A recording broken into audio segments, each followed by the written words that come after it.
লাল কাঁকড়া আর অতিথি পাখিদের মিলন মেলায় মুখরিত থাকে সৌন্দর্যের লীলাভূমি সাগরকন্যা কুয়াকাটার সমুদ্রের মাঝে জেগে ওঠা পর্যটন স্পট চর বিজয়। 2017 সালে 4 ডিসেম্বর এই চরের খোঁজ মিলে, তাই বিজয় মাসের সাথে নাম মিল রেখে দ্বীপটির নাম রাখা হয়েছে চর বিজয়।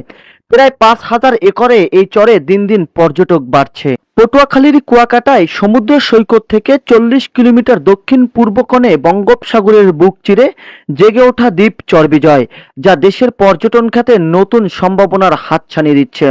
ঘুরতে আসা পর্যটকদের আকর্ষণ এখন এই দ্বীপ। অনেক দিনের ইচ্ছা ছিল, অনেক আগের থেকে শুনছি চর বিজয়ের কথা। তো এবার আসার আগের থেকেই উদ্দেশ্য ছিল এখানেই আসবো।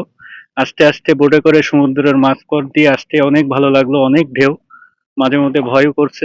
আসার সময় অনেক অতিথি পাখি দেখলাম। চর বিজয়ে নামার পরে তো মনোমুগ্ধকর একটা জায়গা। এখানে যখন নামলাম, নামার সাথে সাথে দেখলাম বিচে লাল কাঁকড়া এমন ভাবে বিচরিত হয়ে আছে যে বীজগুলো পুরো লাল দেখাচ্ছে। আর অতিথি পাখির আগমনে দেখাচ্ছে চর বিজয়টা জায়গাটা আরো অনেক সুন্দর হয়ে উঠছে।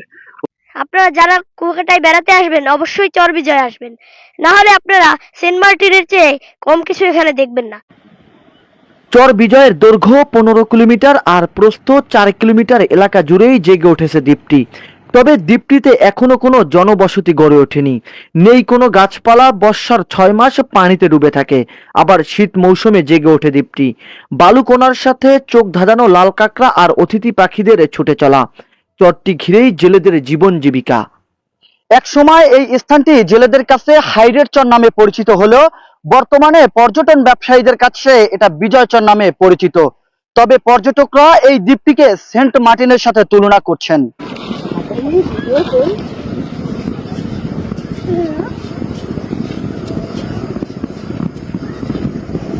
কুয়াকাটা থেকে টুরিস্ট বোটে চরবিজয় দ্বীপে যেতে সময় লাগে 1 ঘন্টা 30 মিনিট, আর স্পিড বোটে সময় লাগে মাত্র 30 মিনিট।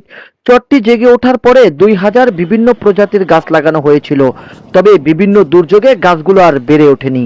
পর্যটন ব্যবসায়ীরা বলছেন চরবিজয়কে সরকারিভাবে রক্ষণাবেক্ষণ করলে বিশ্বের কাছে সম্ভাবনাময় পর্যটন স্পট হবে এই দ্বীপ।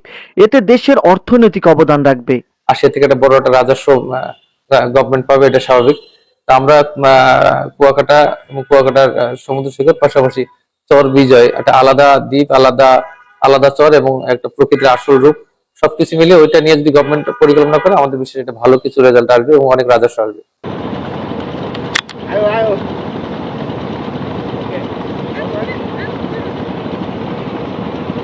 কলাপাড়া উপজেলা প্রশাসন বলছেন প্রতি বছর শীত মৌসুমে চলে আসে অতিথি পাখি। শীত কমে গেলে যে যার মতো করে অন্য দেশে চলে যায়। দেশি বিদেশি পর্যটকদের কাছে এ চরটি যোগ করেছে এক নতুন মাত্রা। চর বিজয় পর্যটন শিল্প ঘটবে নতুন এক পরিবর্তন, এমনই প্রত্যাশা করেছেন তিনি। তবে কুয়াকাটাকে নিয়ে রয়েছে তার নতুন পরিকল্পনা। এই সি বিচকে ব্যবহার করে, এই সমুদ্রকে ব্যবহার করে কুয়াকাটা থেকে সুন্দরবন যে পর্যটন রুট সেটি পরিচালিত হবে। ইতিমধ্যে আমরা জেলা প্রশাসন, বাগেরহাট, খুলনা এবং পটুয়াখালীর সমন্বয়ে বিস্তারিত অনুমোদন নিয়ে রেখেছি।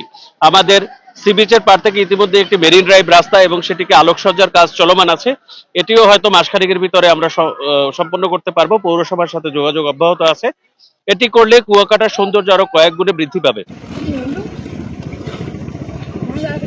গভীর সমুদ্রে জেগে ওঠা অবিরাম সৌন্দর্যের স্থান চর বিজয়।